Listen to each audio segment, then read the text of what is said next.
En tout lieu où se trouvent les Nigériens, ils ne doivent jamais oublier que le Niger est un grand pays. Et chaque Nigérien patriote a le devoir de se sentir concerné par la façon dont évolue notre pays sur le plan politique, économique et social. La préservation de la santé de notre pays est l'affaire de tous.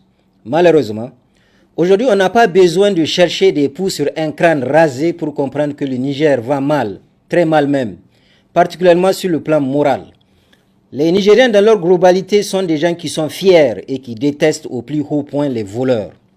À l'heure actuelle, beaucoup de Nigériens se rappellent avec nostalgie et respect le magistère du défunt président Séni Kountché qui était impitoyable à l'endroit des voleurs, surtout ceux qui s'amusaient à puiser dans les caisses de l'État. Du temps de Séni Kountché, le détournement de deniers publics était très risqué, car ceux qui s'y aventuraient étaient sévèrement châtiés. Le comportement intègre qu'affichait Séni Kountché avait valu aux Nigériens le respect des autres, surtout sur le plan international. Mais aujourd'hui, dans quelle situation sommes-nous engloutis? En effet, c'est au moment où énormément de Nigériens vivent la pauvreté dans leur chair, mais aussi pendant que des secteurs sociaux de base comme l'éducation, la santé et la sécurité sont dans un état de délabrement avancé, que les Nigériens complètement surpris apprennent que des milliards ont été volés au ministère de la Défense. Oui, de l'argent qui était destiné à équiper nos vaillants soldats à prix de destination douteuse. L'audit du ministère de la Défense est intéressant car il a dévoilé la vraie face des tenants du pouvoir dans leur course à l'enrichissement personnel au détriment de l'intérêt général. Et comble du mépris à l'endroit de l'intelligence des Nigériens, les personnalités au pouvoir et ceux qui les soutiennent projettent l'image suivante. Un voleur reste tranquille s'il rembourse ce qu'il a dérobé. Une situation qui suscite des interrogations chez les Nigériens moralement en bon état. Comment cette prédation a pu se faire au ministère de la Défense?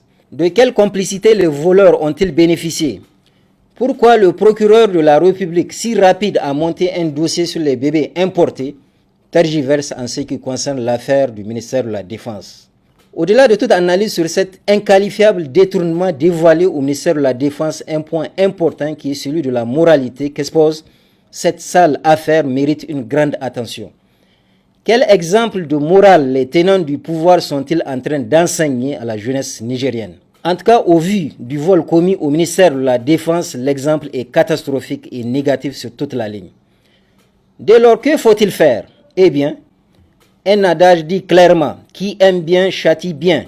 L'heure est arrivée pour l'initiateur de l'opération Meboulala, à savoir le président de la République Issoufou Mahamadou, de prendre rigoureusement ses responsabilités. Et nous nous permettons de lui rappeler que l'honorable calife Omar ibn al-Khattab, dont il veut suivre les pas, était très dur contre ceux qui ne respectaient pas la loi.